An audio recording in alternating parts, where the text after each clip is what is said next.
I know we're doing a lot of closing your eyes and breathing today, but close your eyes one more time. Close your eyes. I just want you to imagine something. Imagine this. You are feeling handsome, cute, beautiful. I mean, you are looking great. Your eyes are shining. Your smile is shining. You are surrounded by thousands of people who are also looking amazing. They are all races. They are all gender expressions. Couples of all genders and sexual identities are holding hands. Some are kissing. Most people are wearing stretchy, sequined, full-body jumpsuits. Keep your eyes closed. I mean, they are glittering, literally glittering. Their shoes that they're wearing are all comfortable. They are all wearing boots with insoles for extra comfort. You see natural black hair, wigs, puffs, braids, high ponytails, shaved heads, shaggy hair. You see every body size, and everyone is stunningly beautiful. Everyone. And they know it. You hold a ticket to get into this place. And as you ride the elevator up to your seat, someone hails you and asks you if you would like a better ticket to a better seat. They ask if it is your birthday. In this place, it is always everyone's birthday because everyone is special. You can open your eyes. Is this heaven? Is this a fairy festival in the forest? Is it the Atlanta Pride Parade? No, friends, this is the State Farm Arena, and it's the Lizzo concert.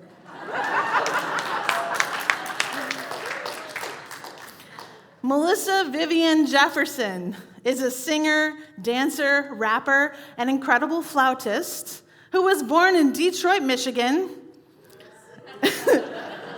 I know he was going to say that. And began recording music in Minneapolis, where she was discovered on the radio by Prince, of all people, who I think would be really quite proud of Lizzo's career in music today.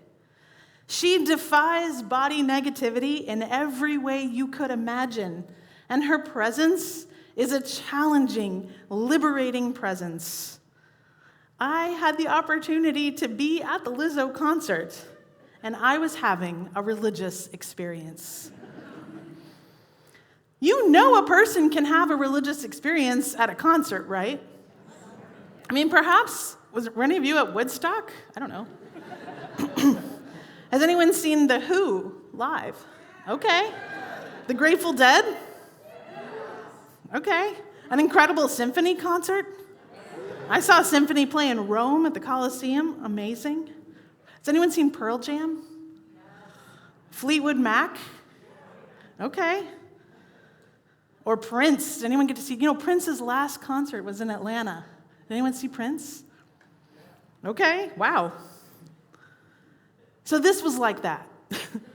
This was like some kind of momentary utopia where everyone was wearing comfortable shoes. And Lizzo's moment of triumph was actually everyone's moment of triumph. What struck me most about this experience was the power, the pure power of 20,000 people being their fullest, most comfortable selves. They were not teetering on high heels, unless they really wanted to be doing that. They were not starving themselves. They were eating what they wanted. They were wearing what they wanted, laughing out loud when they wanted, and loving who they wanted. And they were in their full and complete freedom and power. It was beautiful. And to be honest with you, friends, it was a little intimidating. In fact, it was kind of a lot intimidating. I mean, imagine a world of people who love themselves, who love their bodies, and who are good to themselves. When we are loving ourselves, when we are embracing the fullest sense of who we are, there is great power there.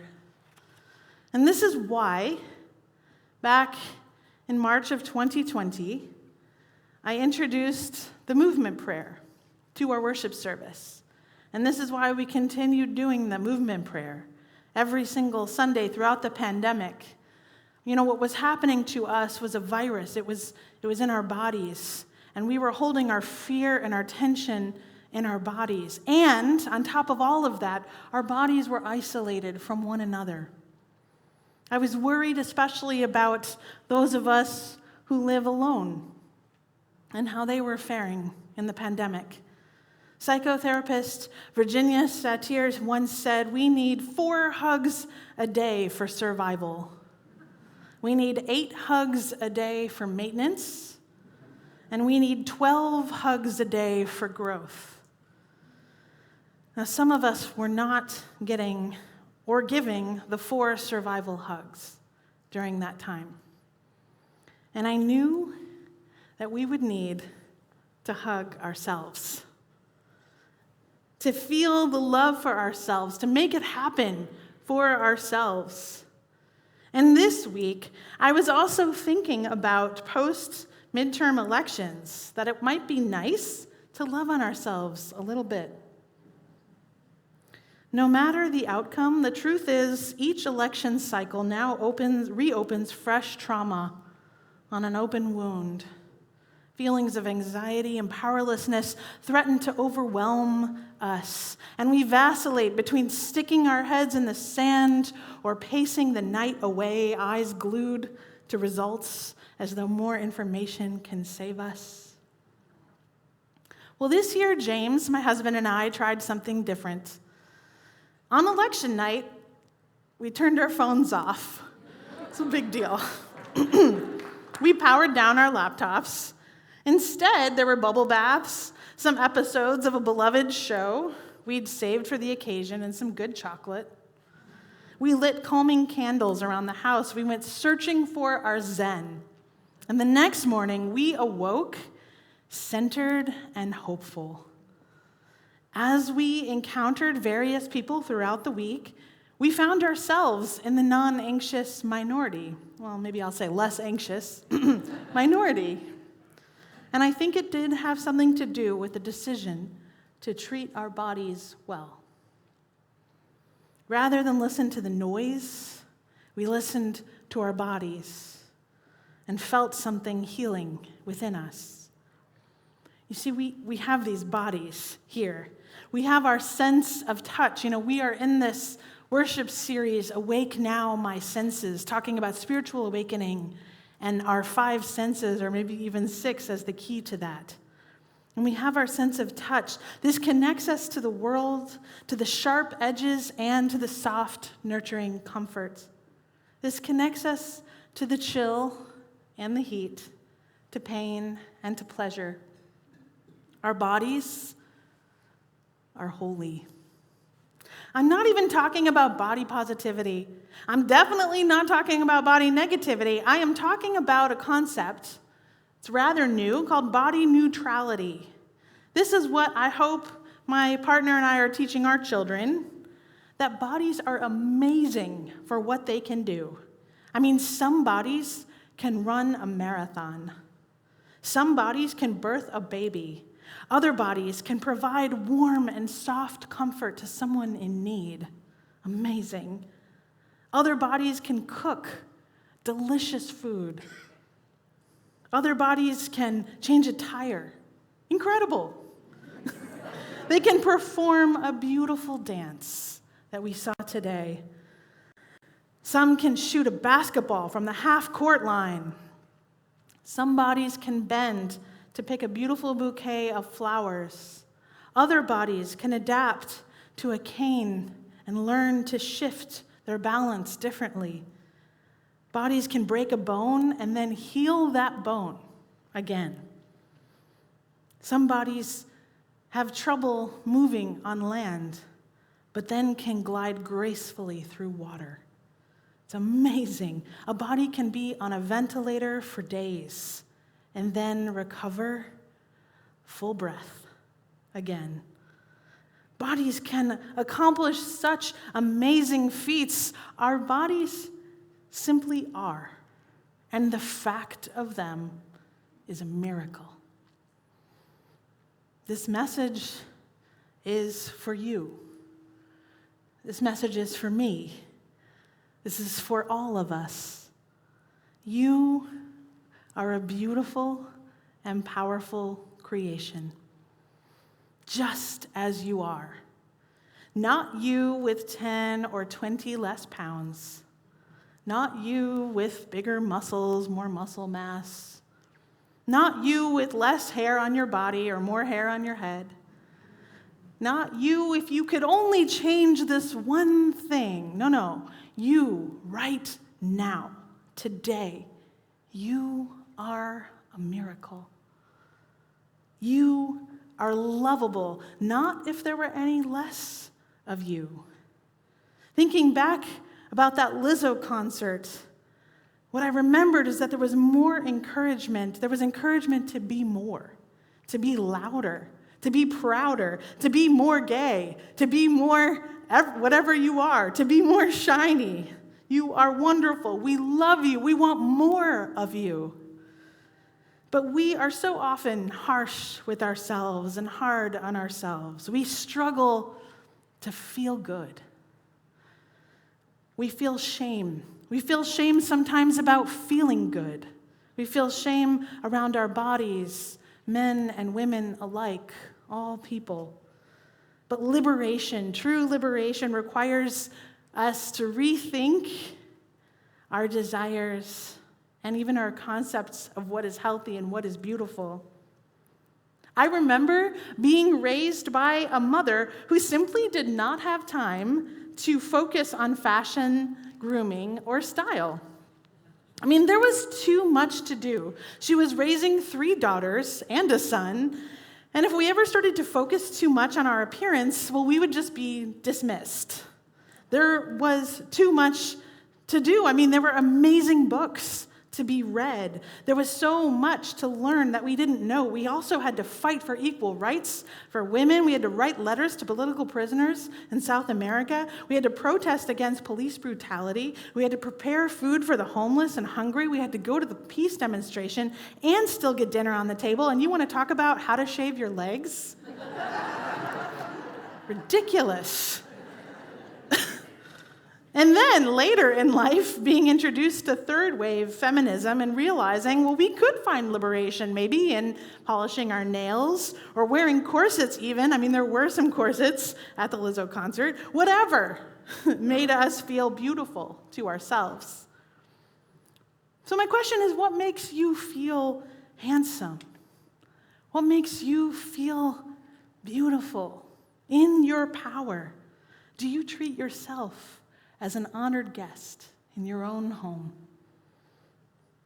Lizzo suggests we become our own soulmate. Has anyone heard that song, Soulmate? It's been on the radio a little bit, yes? She says, because I'm my own soulmate. I know how to love me. I know that I'm always going to hold me down. Yeah, I'm my own soulmate. No, I'm never lonely. I know I'm a queen, but I don't need no crown. Look up in the mirror like, dang, she's the one. I have a friend, Erica Anderson, you can look this up, who married herself. You heard that right. Half publicity stunt, okay, yeah, half therapeutic intervention. She decided she was worthy of a lifelong commitment. They wrote about her wedding to herself in Cosmopolitan magazine.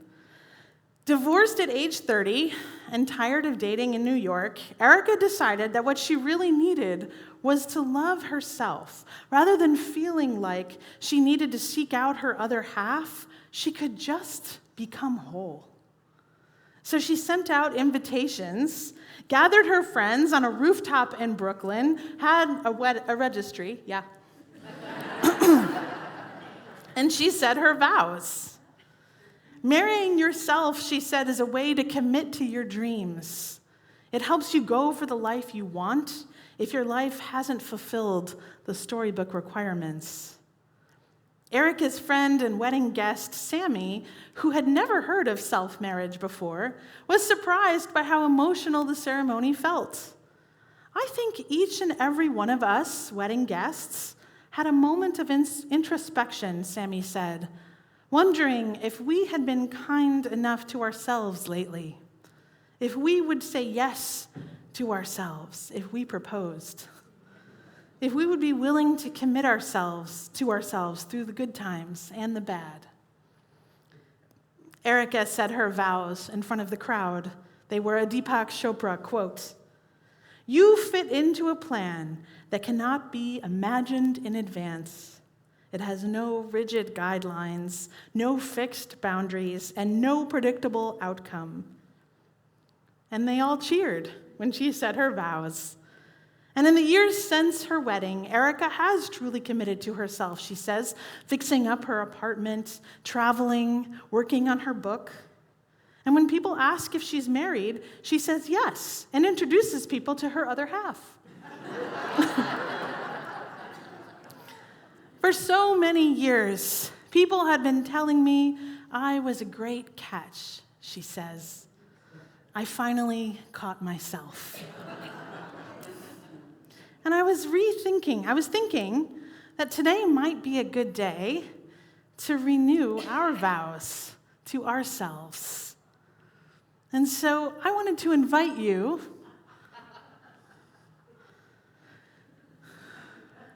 oh, there you are. I wanted to invite you to either make or renew a vow to yourself. You can close your eyes as you do this, whatever you'd like. But if you're willing to renew your vow to you, then please repeat after me. I will never abandon myself.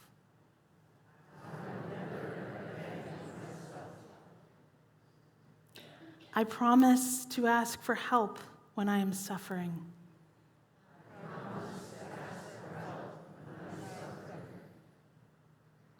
I promise to look in the mirror every day and be grateful.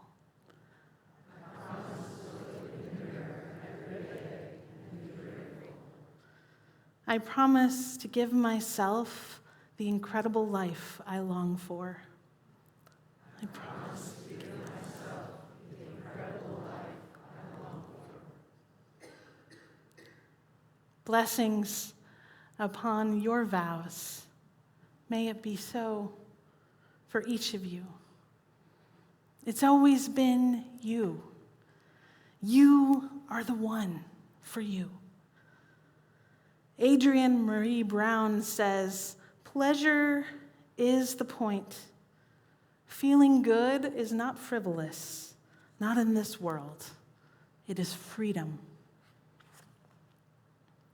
Your body deserves to be touched and held tenderly by you.